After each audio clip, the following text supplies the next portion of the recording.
Today we have Donnie Ruiz, the man, the myth, the legend himself, on the podcast today. And I'm excited because Donnie's a veteran and, still old school. Johnny, I think you're still in the gym 12, 15 hours a day. And I think you have been training people longer than I have been in the industry itself, right? Oh, Because, okay. Yeah. back when I was in university or high school, we heard of Donnie, right? And you have an elaborate background of athletics, Taekwondo, I think it is, or right? Yep. You've Taekwondo. gone Yeah. Taekwondo to playing in the CFL to doing body composition, kind of bodybuilding style competitions to now, dad, full-time business owner, what you're doing through all that. So I'm excited to have you on because I know that you have worked with thousands of people, right? And everybody who I know knows you, loves your training. And my best friend trains with you and he has nothing but great things to say. So I'm excited to have you on because you're a wealth of knowledge. And I know I've even reached out to you with questions and the bio states for itself, but I'll let you kind of give us a little bit of background about Donnie. So go ahead and give us your background. What's the story of Donnie Ruiz? Well, it's a long one, but I do appreciate this time, Harry. I've had the opportunity to know you over quite a few years now. I think at least 12 plus years, and we've had some awesome conversations, some great debates over the year as well. And when I say debates, just I think challenging each other mentally on different approaches to nutrition, training, all that stuff, which I always enjoy. So I appreciate this opportunity. For me, my journey, I guess, to this point sitting in front of you it's up and down, which is kind of how things go. If I can kind of start at a certain segment, I guess it was, in high school, I was, multiple sport athlete, very, very focused at the time as far as wanting to pursue athletics, to be a professional athlete, all that entailed. I just knew that I had to work hard and be good at the sports that I played. I have a background in soccer, was my main sport when I started, ball and basketball, ran track as well. And then, fast forward a little bit, I had the opportunity coming out of high school to go down to the United States fall. So I went to and played football, Division II out of high school.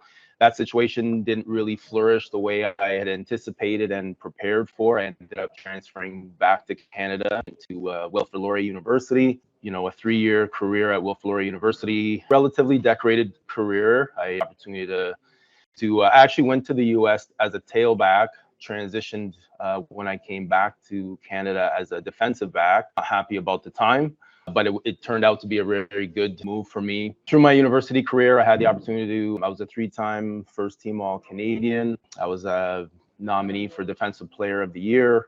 And I also, at the end of that, I did end up making it into or getting welcomed into the Hall of Fame for athletics at Wilfrid Laurier University, which was a pretty awesome honor to say the least. And then they had put out an all-century team. So they had selected 33 guys and I made it onto there. So, great university career. And then at that point, I wasn't really sure what was going to happen. I obviously was hoping to get a chance to play professional, and that did work out. So I went to the Winnipeg Blue Bombers first, then got drafted here to play for Ottawa Renegades at the time. Yes. And then in the dispersal draft, that's right. Yeah. I'm starting to date myself, right? And then I got drafted in the expansion draft out to Saskatchewan Roughriders, and then finished my career there before they kicked me out and said that's enough, move on to something else. So I studied fine arts and art history. My plan was to be an art history high school teacher, or not a history, sorry, a high school art teacher, and teach art and art history. And then this opportunity came to play in the CFL, which was great. I pursued that.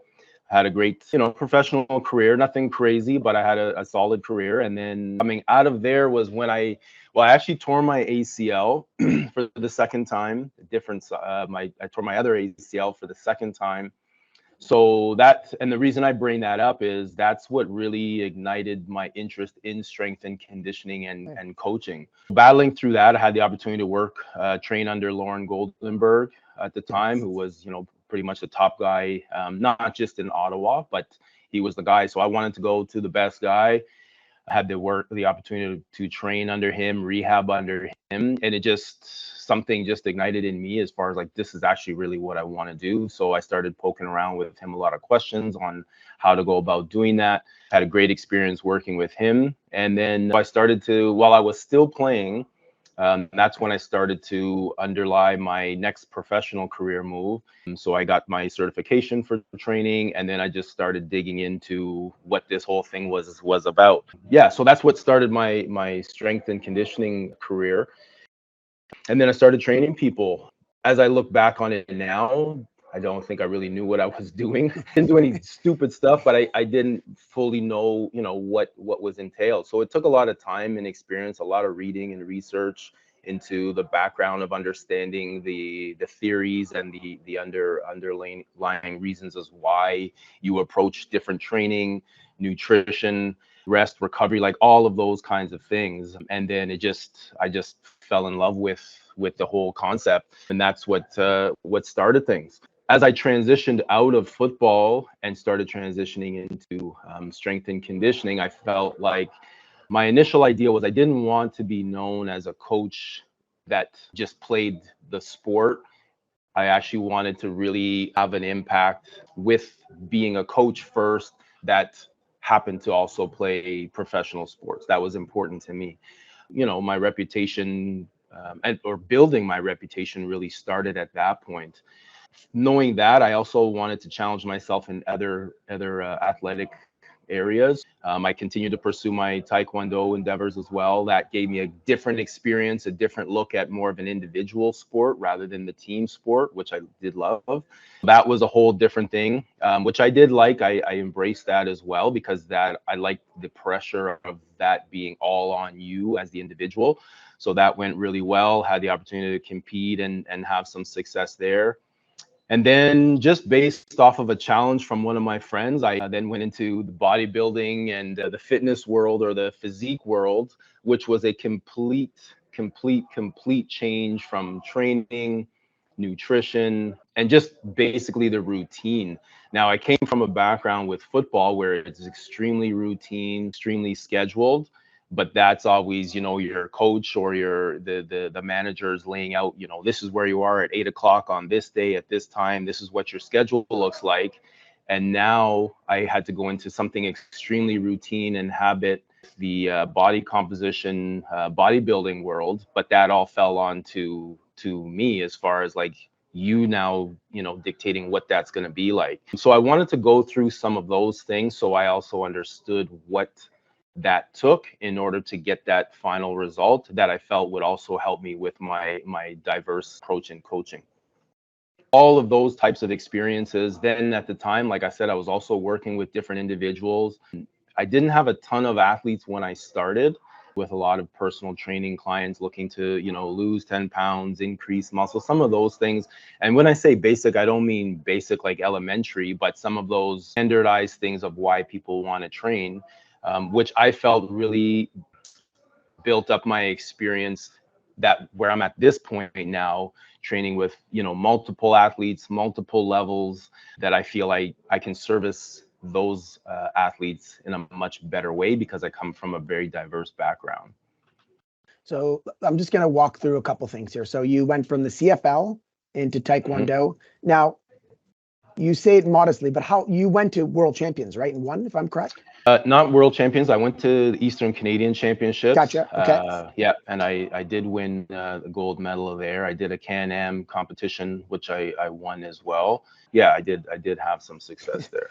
And then you went to bodybuilding, right? And then you went to the worlds as well with bodybuilding, right? Yeah, for bodybuilding. So yeah, that I did. I went to I want to make sure people know how the level that you went to, because I know we had some like questions that I emailed you that I want to ask, but now I've got like 50 questions that I want to start diving into, because that's a very transverse, like, and different backgrounds, right? And what I'm curious about more is nutritionally, those are big changes, right? Because massive. You're going from football to, and I'm sure weight and body composition changed in every function of your journey. And then now you know, and so when did you actually become an entrepreneur? And so I know as a trainer you were seeing clients, but when did you actually say, I'm going to open up my own gym? What year did you say, I'm opening up my own facility? Because that's another transition in your journey of, you know, professionally, but also in terms of time management, right? Yeah, Because now you got absolutely. expenses. Yeah. Training out of a gym and paying rent here and there is different than saying,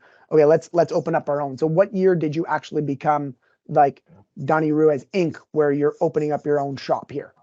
Right. When I started off with my strength conditioning personal training career was I actually got legitimately certified in 2005. So I was still playing football at that time. And I just started off in a 390 square foot gym. You know, there wasn't a ton of stuff, there wasn't a ton of weights. And I bring that up just because it's also humbling for me to look back and think, you know, I started in this little box training clients. So I started then, and I was contracted out of a studio that I was working out of. It was actually a martial arts gym. Then I got contracted out of another bigger gym to go and train. So I was running around back and forth with clients, back and forth between facilities, trying to like, you know, figure this thing out. And then I finally made the jump. And I say jump because it was a big jump. I didn't really know what I was getting into. I didn't really know the business side of things. I just knew I had this quality of being able to train people, connecting with people, which is a big part of it. But I didn't really know what the whole business side of things was. It was 2000 and I think 11 or 12 is when then I finally made the jump into actual training facility, your own space, and operating out of there.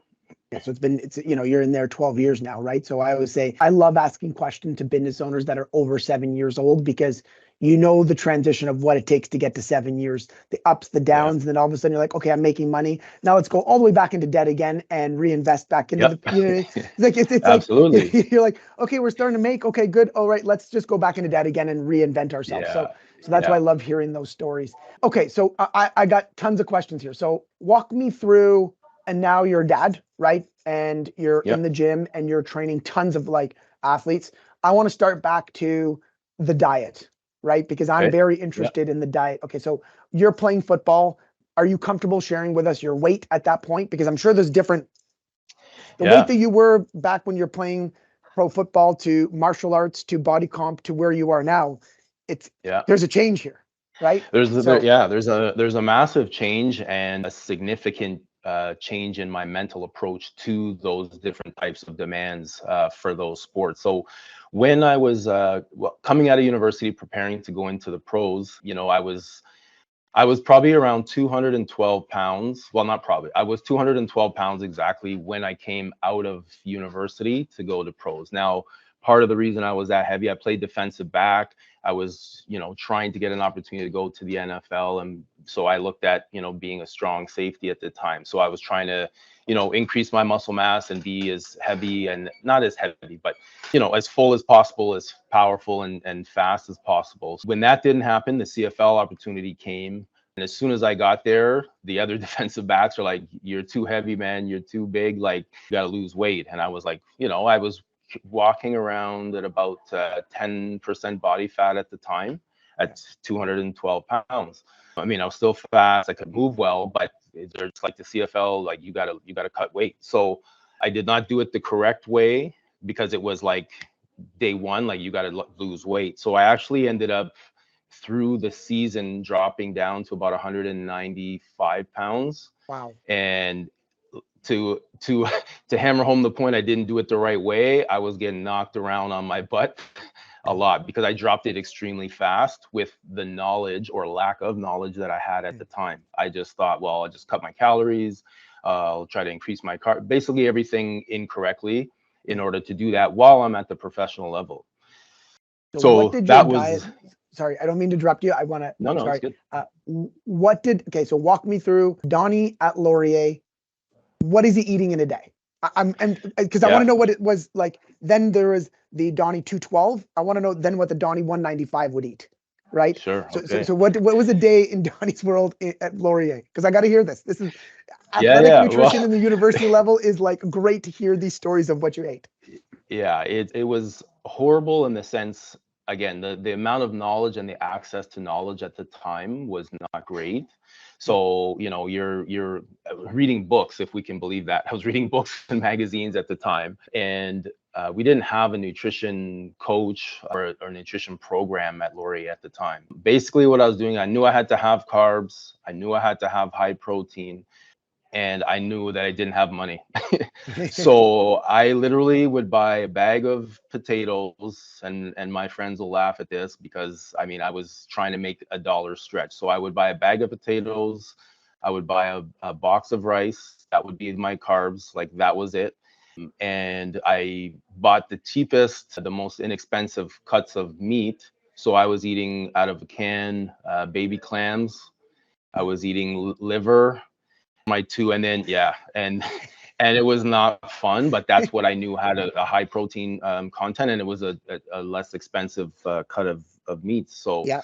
those were basically my two. It would be a treat if I had lean ground beef or extra lean. I don't even think it was extra lean at the time. It was just ground beef, period. Yeah. And that was essentially those things. I ate basically as much as I could throughout the day, and that stretched me along the way, and my body composition went really well. It got good. I did not have a good time doing it. That's really what I was eating, was those basic things pretty much every day. Potatoes, cheapest cuts of meats you could find. And so like no cereal, no oatmeal, no orange juice, nothing like that. Just No. wow. Yeah. And so how long did you, how long did you, how long did you do that for? I did that until my first paycheck in the Okay. CFL, and Okay. then I bought every cereal you can imagine. Okay. Yeah. So then when you're 212 and you're trying to go to the NFL, now how does the diet change from that to there? Or did you do the clam potato liver diet to get you to 212?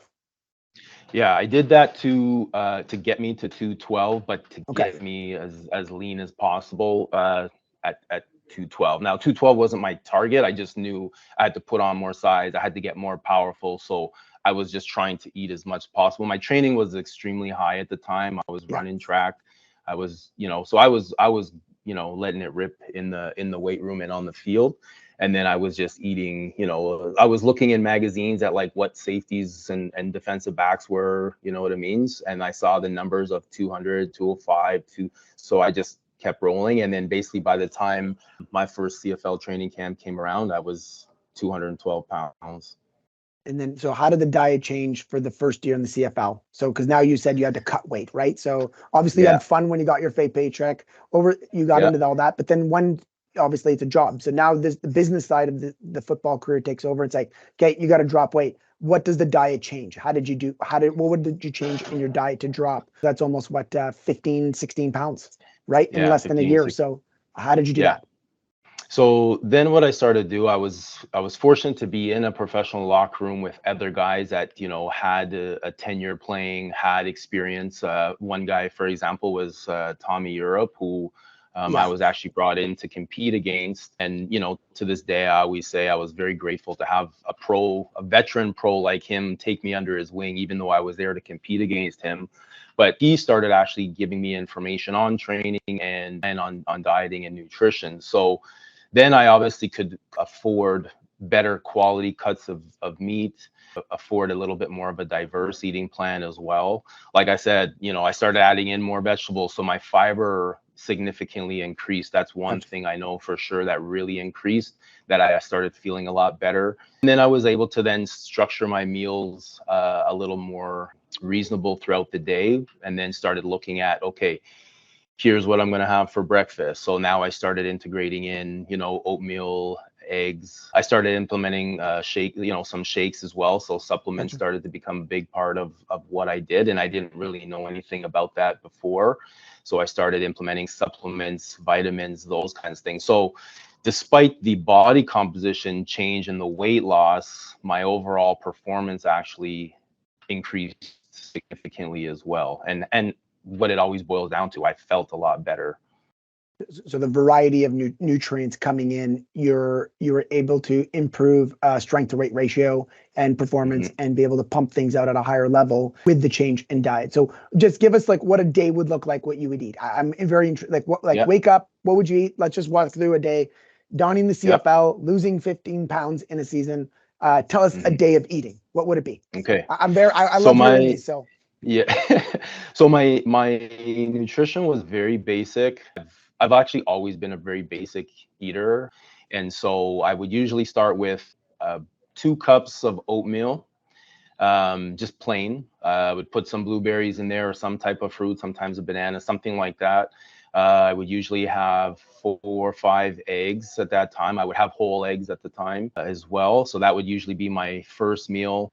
The second meal would usually then be some type of fruit again, then like a shake or something, because we'd go into meetings at that time. So you're trying to eat something relatively quick. Then I'd finish, our training. Then I would have, either like a granola bar, or maybe I would have a shake again, something quick to replenish my system. Then I would have a much bigger lunch. So then I would have, rice, flavored rice, which was nice, a nice change. I'd have rice, a significant amount of vegetables, some type of protein. So I would try to target, at the time, I was trying to target around 30-ish, 35 grams of protein every meal. And then, that was my real focus, was trying to make sure that I just had those ratios relatively right. So then I would have some type of chicken, rice, and vegetables. And I kind of would continue with that throughout the day. Then usually in the evening, I would have some type of red meat that I would find would take a little bit longer to digest. So I'd have a little bit bigger size of meat by the end of the day. And then I'd finish off, the evening usually with my snack at the time, which would be cereal, because now I could actually afford to have these cereals I wanted to have growing up. But I would have some cereal as my like dessert, so to speak. And then usually before I go to sleep, I would either have some eggs again, usually 3 to 4 eggs again. I would have, then I started kind of dabbling into different like slower release proteins. So I would then also try to have like cottage cheese, which the thought of that today makes me ill, or yogurt, something along those lines before I'd go to bed. And that's kind of what my day would look like pretty much consistently all the time. For all you hard gainers out there, or people who are athletes, and when we say to you guys, we need you eating 4 to 6 times a day, there's like, that's a classic day of an athlete. It's just, you have to bring food around with you. Okay. So then now what happens is CFL career moves on. Now you go into martial arts. Now in your martial arts, were you in a weight class category sport at that point as well? Yeah, I was. So this is when I really, at this time now, I started learning a lot more about nutrition. And this is when now I found I really had to do a significant change in my nutrition, because now I did have to make a much lower weight target, and in those combat sports, you're always trying to come in at the top end of the lowest weight that you could come in. So I actually went down. So I would compete. I would play, just to rewind a little bit. So once I got my weight under control as a professional athlete playing in the CFL, after that first year figuring it out, I played the rest of my career at around 195 pounds. That was usually my weight while I played for the rest of my career. And that was a pretty good weight for me. I still felt strong. I still felt fast and agile. Now I was, again, about 195 pounds throughout my career, and I hovered around 10% body fat while I played, which was a pretty good percentage. I wasn't like shredded, but I was lean. And then I got to my Taekwondo a few years later, and now all of a sudden I had to drop into 185 pounds. Okay. So significant drop. So that's when I had to really look at manipulating my intake, manipulating my calories. And that's when I started to learn about adjusting my carbohydrate to my fat ratio with my protein ratio. So obviously, and again, where I'm standing today, it still boggles me how people automatically think carbohydrates bad, And Yeah. as an athlete, it just doesn't make sense to eliminate carbohydrates. I know you know that.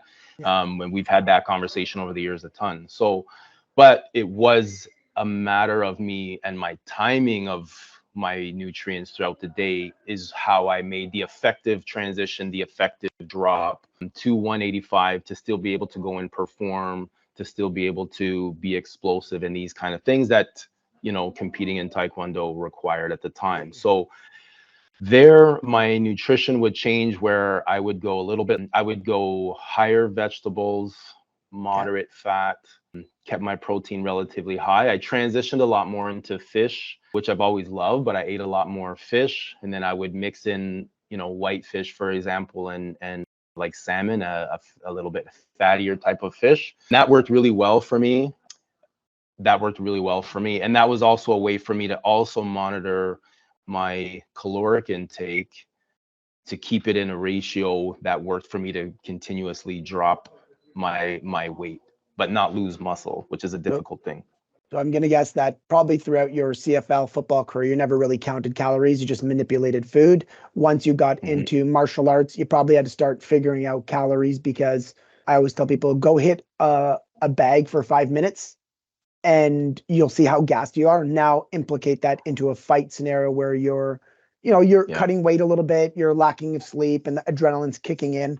It's a different feel, right? So yeah, so the absolutely. transition basically went from, you're kind of just manipulating food choices at football, right? And Yep, then once you get into a weight class category sport, it's now you're getting into more, you're calculating. So at that point, you're starting probably to weigh more, track your calories as a tool to help you. Now, that's what right. would you track your calories all year round when you're doing Taekwondo, or just, 6 weeks before a fight type of thing? How would you do it? Yeah, yeah. So what I did there was I tracked more around my fights. So then when I would look at, okay, I have a tournament coming up, then I would kind of start to, well, not kind of, I would then calculate, 6 to 8 weeks backwards Yeah, at the time, which again, I guess we'll get into that. I learned that differently as well, but usually around 6 to 8 weeks. And then that's when I would start to really dial in and then really adjust what my food looked like far more than I did the rest of the year. exactly. So it's important. I want to reason why I say that is because some people always say they want to lose weight all year round. I'm like, you're going to get. I'm like, that's like working overtime hours every day for Yeah. 365 days a year. Eventually, you're just going to burn out of it. But to do a Yeah. sprint for 6 to 8 weeks and then take a break after is there. And because people will say, "Oh, it's so hard. How do they do it?" They don't do it all year round. Do you know what I mean? Absolutely. You do it for six Yeah. to 8 weeks, and then you probably went up, like you probably were 185 the day of your competition, right? Hmm. And then after the competition, you probably walk around 190, 192 with more flexible food in there. But as things tighten Yeah. up, it's like I tell people, there's a variety of food to eat, and then as you start to lose, your variety drops down. But then when you get there, it comes back, right? Correct. Yeah. Every program is not forever, so that's why I wanted that. And so then you made the big jump into body composition Yeah. sports, right? So Yes. so now you're going, so obviously a lot of that information and the tracking systems that you did during martial arts for weight class category sport obviously transferred into body composition and bodybuilding. So did the Yeah. diet change much from there in terms of martial arts to body composition, where bodybuilding is all about the pump, the muscle fullness, right? So Yeah. how did the diet change from there? Yeah, so then my dieting significantly changed as you alluded to there, because now I was competing in a sport or competition that did not require the same type of output on game day, so to speak. If now I'm not suggesting it's easy to stand there and to pose and to hold poses, and it probably sounds kind of funny, but it does require something different. But I wasn't running, jumping, sprinting. I was, had to be in condition and in a type of shape. And I use this example a lot with the athletes that I work with now, where, now, if you don't feel great, or, your nutrition is not bang on for your respective sport, football, soccer, basketball, hockey, you can still go out on Saturday or Friday night and you can still compete. Now, you may not feel the greatest, there's ways to optimize that, but you can still go and compete. Bodybuilding, if you don't look the way you're supposed to look, you can't just make it magically happen. So you have to be dialed in. And that's when I started to learn about the correct peaking for that day. And that's when I started to learn, okay, in order for me to have the most muscle that my frame can hold, be the leanest that my frame can hold, and then still be able to stand on stage and look normal, and or when I say normal, look relaxed and well put together, that was a whole different ball game. So that's when I had to start really tracking like every gram, every ounce, everything. And that really, I think, took my nutrition knowledge, or I shouldn't say it took it, but it really tested my nutrition knowledge, and I gained a lot better perspective on those differences that you're talking about when we started. Yeah, I think one of the things I always tell clients too, and you'll probably agree with this, is weighing and tracking and doing macros and using an app. If you do it for a month, your food IQ, and you actually like look at the food, your food IQ will go out the roof, right? Like when you go to a restaurant, you'll know why, your coach says, hey, get the salad dressing on the side. Don't get it breaded. Don't eat deep fried foods. Because when you actually start typing in the calories into an app and you're like, wow, French fries is 600 calories, a baked potato is 200. The food IQ of the food itself increases to a whole new level, which I think that when you do what you did, you learn all that food IQ. So for you, and on top of that, you're also cueing yourself to be like, hey, how do I feel on performance day of Taekwondo? You got to say, hey, which foods did I eat to always feel great? So you're tracking also the feeling, because everybody's going to have a different reaction to a food on top of that, right? So you're dialing in those food IQ. And so with bodybuilding, what would your diet look like? So obviously it's probably very similar to all the other foods that you're eating, but I'm going to guess everything is like weighed. And if you didn't weigh or measure it, it ain't going in your mouth. Right? No, absolutely. And I got to a space where, now again, I want to clarify. So when I competed my first bodybuilding physique show I did was, it was the Canadian Championships. It was open, so there was other pros in there, and I really didn't, fully know what I was doing.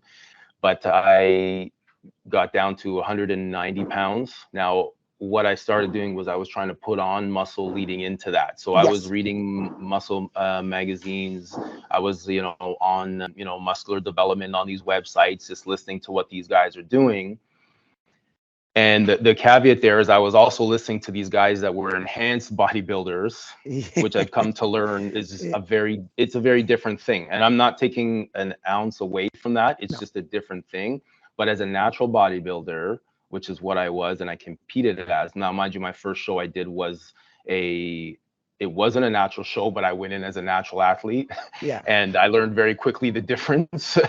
But you really have to know and track everything that you take in. And as you said earlier, to just be like, oh, well, I'm gonna have protein, so I'm gonna have these 2 steaks. Well, that's great from a protein standpoint, but that does have an impact on your overall caloric intake at that time. So that's where I started really learning about it, started tracking it, started looking at different food amounts. I did a lot of research on that, trying to figure out what worked best for me. Okay, I felt good this week in training. I didn't feel good this week. So all that to be said, I started by trying to increase my muscular size. And so I actually started eating a lot. And anybody that thinks like, oh, bulking is easy, if you're trying to put on muscle mass but do it the right way, which even the bodybuilding world has shifted, right? They don't have these massive off seasons where guys just explode like they used 2 years ago. To actually eat quality food in the amounts that you need to in order to put on quality size is extremely challenging. Mentally, it's very challenging. So give us grams of what would be the grams of a meal that you would eat to gain size, right? So like when you know, I know those numbers. So in terms of, let's say, like chicken breast, rice, and veggies, how many grams would you be eating at a meal? I'm just using those 3 because I feel like a lot of people will be very comfortable with those.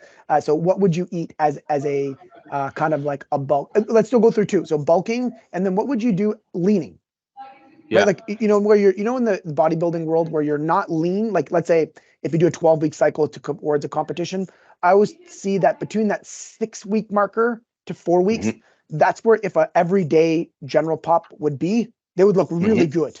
Do you know what I mean? Yeah, Because absolutely. the last 2 weeks is not a sustainable lifestyle, but that 6 to 8 week marker, it's like you're eating a good amount of food, but you're also like, you're lean, right? So tell me those two specifics. So in a bulk, what grams of chicken, rice, and vegetables would you be eating at a meal? Just give us an example. So at the time, now mind you, I was measuring at the time in ounces, which I also found a big difference between measuring in ounces and grams at the time. I wasn't fully aware, but so I would have my breakfast, for example, every single day while I was trying to put on muscle.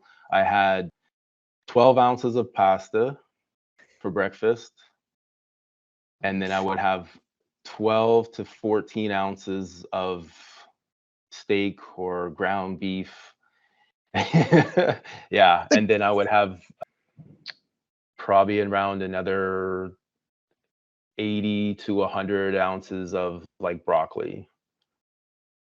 So And like that, that's and like then a pound and a half of food yeah, in one yeah, sitting. in one sitting.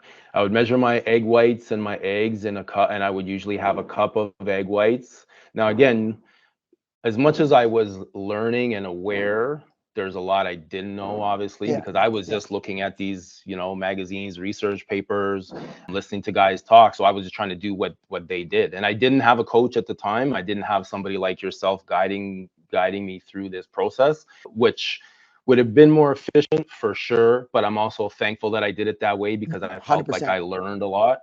So, but that was my meal. So in my bulking, heavy trying to put on mass, that's what I would have. And I would eat that probably around 6-7 times a day.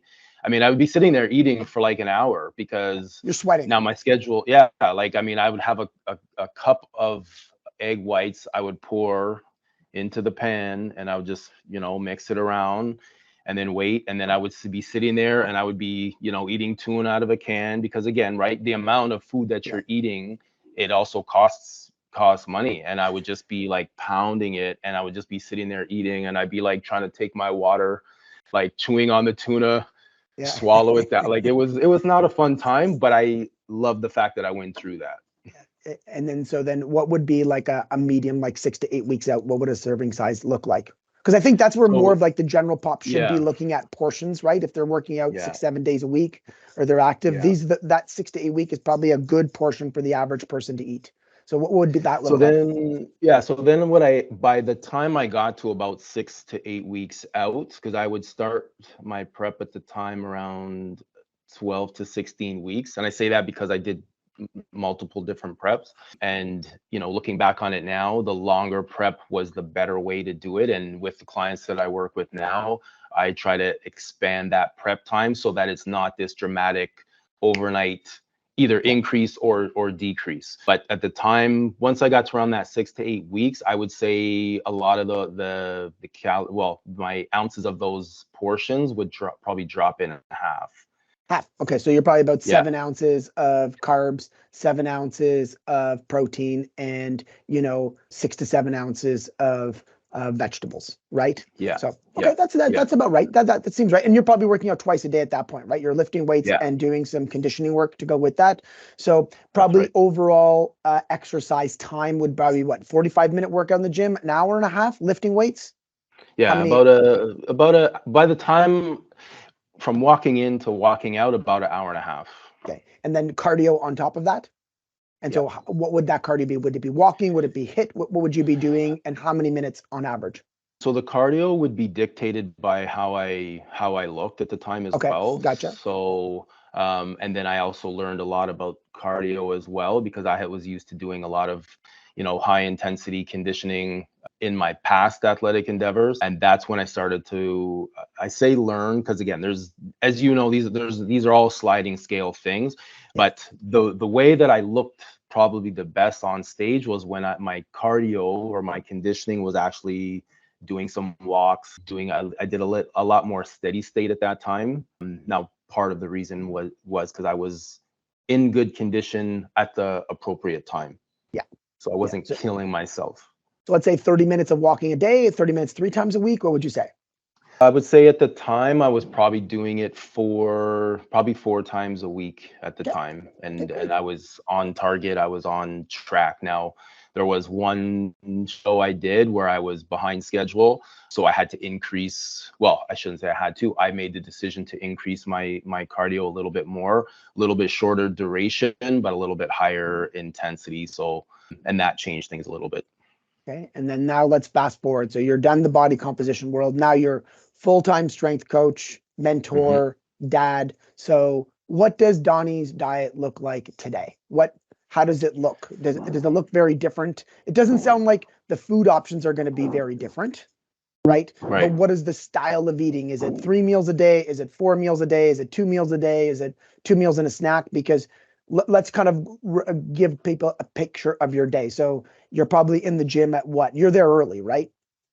Yeah, so I start my first training session starts at 5 o'clock in the morning. That's when I start, and then I usually will go from 5 o'clock 5 a.m. I'll go until usually about 1 o'clock. Now back in the day when we were first starting, that was like bang, bang, bang, bang, bang. Yeah. So now I'll go 5 o'clock in the morning, usually until about 10:30, 11. Yeah, about 10:30 realistically. Then I'll slide myself a training session in there. Yeah. And then I'll have a lunchtime training client that I'll have. And then my morning, so to speak, is complete by 1 o'clock.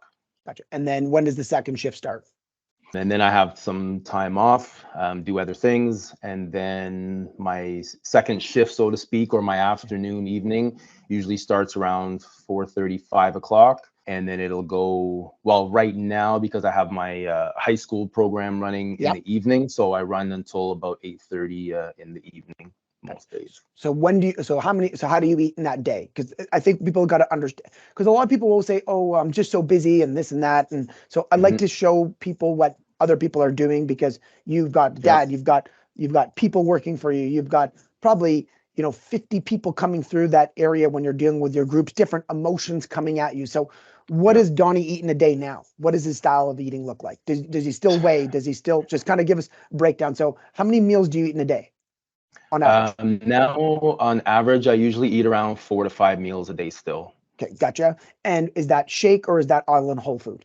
There's a combination in there. So I try to have the stage I'm at now, because my output is different now. It's still a high output. I still have to have energy. I still have to have enthusiasm to sustain my day and the demands of my day from a cognitive standpoint and from a physical standpoint. So I have to make those decisions into the way that I eat. So now I like to I'll have most of my carbohydrates, for example, and I like carbohydrates. And when I say I like them, I don't just mean I like eating them. I like the effect that they have.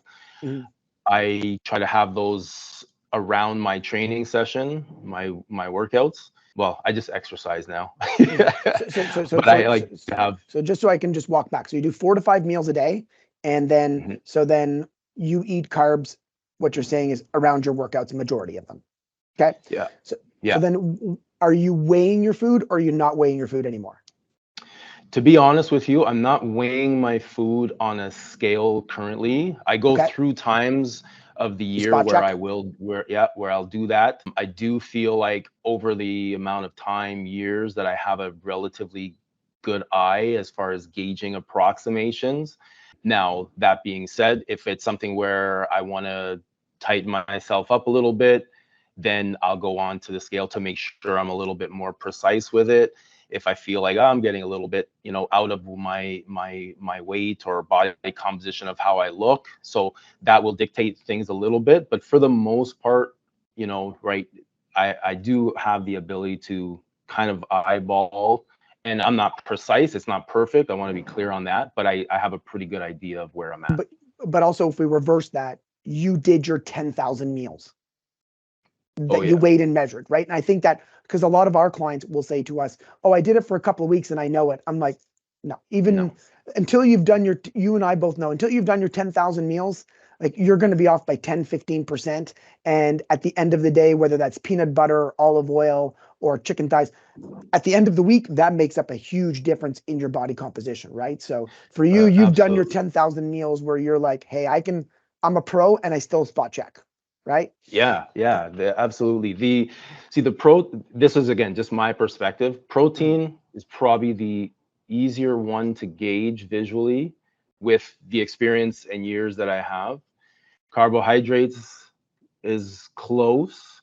Yeah. The one that I find is the most difficult to eyeball is the fat, because there's fats in a lot of stuff that you eat, even if in your meats. And that's, I find, the spot where people like, oh, I'm eating healthy, whatever that means, but I'm eating healthy. And it's like, okay, great, you know. And I used to like take people's word for it when like, oh, well, I had a salad at lunchtime. That means absolutely nothing to me these days, because as you know, a salad could be a ton of different things. It's funny you say that because we have a mutual friend that trains with you. Yep. And when I went through, we were just talking and, he was telling me a salad. And I said, no. I said, okay, that salad with double meat, with nuts, salad dressing, tahini, hummus, and so it's like, Pyro Grill. It's my favorite. Yeah. It's Yeah, my favorite great place. restaurant in the city, but that salad, even though it's healthy, it adds up in calories pretty fast when you have double meat. And then and let's say you have the lamb, so that's a little bit more fat. Then you have Yep. two dips. If you have those two Mhm. dips, and then you have the nuts and a salad dressing, I'm like, phew. So we Yeah. made that one change for him, and he goes, "Harry, I lost like a couple of pounds just from changing my lunchtime salad." I'm like, "Oh yeah," because you Yeah. were eating an over 500-700 calories more than you thought. Yes, it's healthy. We're not going to debate healthy, but when we look at caloric intake and changing body composition, Yeah. we see this a lot with our clients, is the fats are out of control when we start doing macros.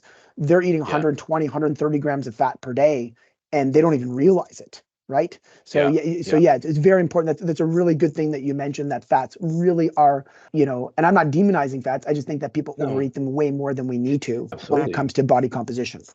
Yeah. And No, so for sure. so what does the food options look like for you now? Is it kind of the same still? So obviously we know it's protein centric. We know it's vegetable centric. So carbs wise, what would a portion of carbs look like for you pre and post workout now? Is it 4 ounces, 3 ounces, a cup? What is it that you do? Yeah. So now for me, my carbs before I train. So before I train, depending on the time of day and that kind of thing, but I'll usually Yeah. try to have around 75 to 100 grams ish of carbohydrates before I train. So that's in And macro, right? Not in weight. That's 100 in grams of grams. carb. Yeah. Oh, Yeah. in 100 grams weight. So no, 100 grams of macro or 100 grams weight on a food scale. Weight on a full scale. Okay. So 100 grams. Okay. That's right. Yeah. So it's about 3/4 of a cup.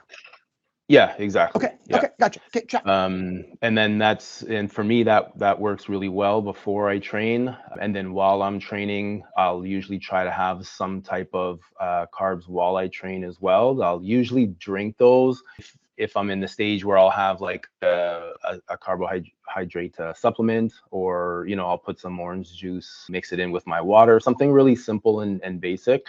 Or the other thing that I do enjoy as well, and I have some of the athletes do, is I'll have like some dates while I'm training, like maybe 3 or 4. Now, again, there's another example though, 3 or 4 dates in comparison to 5 or 6 dates, it's only 1 or 2 change, but that significantly changes your total on the day.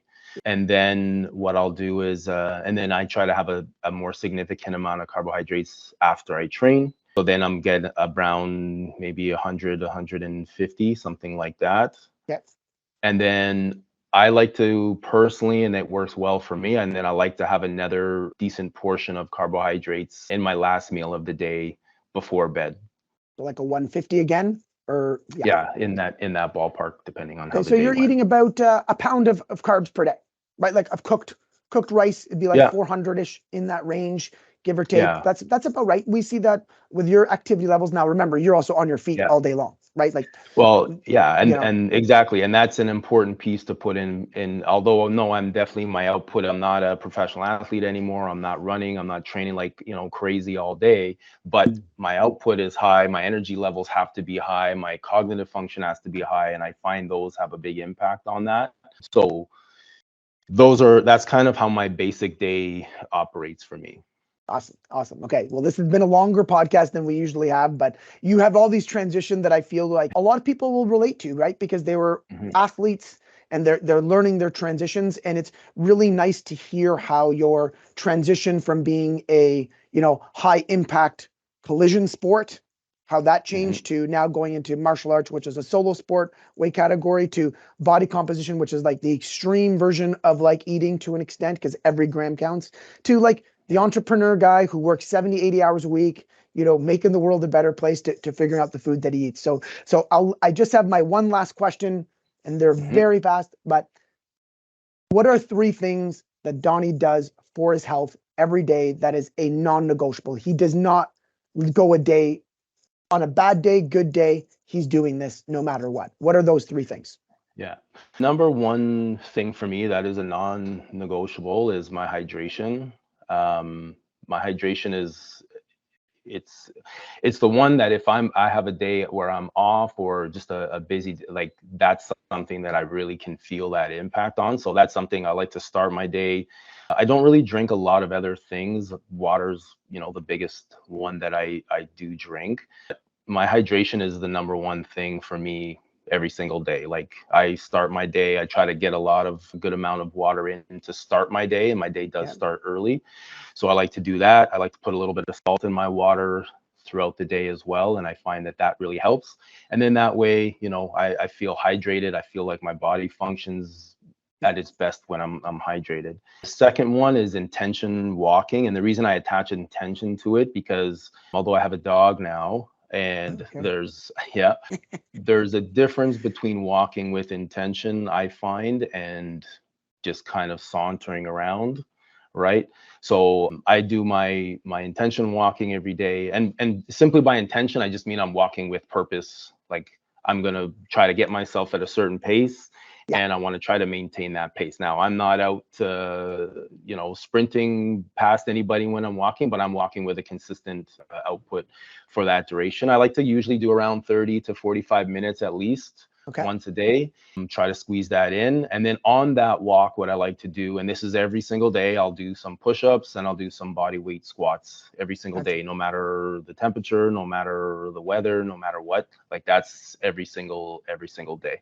And so is there a number behind those push-ups and body weight squat? Because I want to know the secret, because you're jacked. So I'm gonna start doing the push-ups and the body weight squat thing too when on my walk. So how many do you do a number, or you just kind of walk and then you're like, okay, I'm gonna do as many, Yeah, no, I do have a number. So right now I'm at 400 push-ups a day. And I know right off the bat, it sounds like, oh my gosh, 400 No, push-ups. but it's a build-up. That's a build-up. Yeah, You're a pro. it is. But that is the key. It is a build-up, right? So when people ask me, I mean, I usually don't tell people because it's like, oh, but it's, 400 a day, but I break that up into chunks. Yes. And that's a key for me to say. And now when I do the push-ups, it's so the park that I'll walk through, there's benches there. I just do them off of the bench. So it's not like it's killing me. It's not like if I have an upper body training session day, it doesn't really have a negative impact on me. Gotcha. But I do want to clarify that. So I'll do them in chunks of 25, or I'll do them in chunks of 10, or and then if it's been a little while, something's happened, schedule's gotten out of whack, then I might drop back down and I'll start back up at 10. I'll add 2, that kind of thing. Yeah, so I do those things every day. And then the last one is probably trying to make sure that I'm getting enough protein every single day as well. I try to make sure that I'm hitting a good amount of protein. The carbohydrates, I find I can fluctuate up and down a little bit. My fats I try to keep relatively consistent, but I find the protein is the one that is the hardest and the challenging, because for me it's I like to eat from different types of meat, so it's just the preparation of it. But as long as I handle my business being prepared and organized, and it helps me get into my week. That's great. I think that's great, because I think that I think we've had over 5 or 6 podcasts now go up, Yeah. and everybody has said water, sleep, protein. And, and it's not sexy, right? It's not intermittent Well, fasting. It's not yeah. diet shake 7 days. It's just like, hey guys, like eat enough protein at each meal, try to do some intentional movement. And I like the fact you have these little rituals of where you do 400 push-ups. That probably started when you were probably 18, that you're like, I'm just going to start doing it. Just kind of slowly built up and it kind of got there. So that's amazing. Well, I thank you very much. This is a little bit longer than we usually go, but I had to get that story out of you, and thankful that you took the time to share with us. I know you have a very busy schedule, and I'm thankful for everything that you do. So where can everybody get a hold of you? And then after, are you taking on new clients still? Is the gym still taking on clients? So where do we find Donny? Yeah, so to find me, I'm at strengthhouse.ca is the website, and that's the name of our business.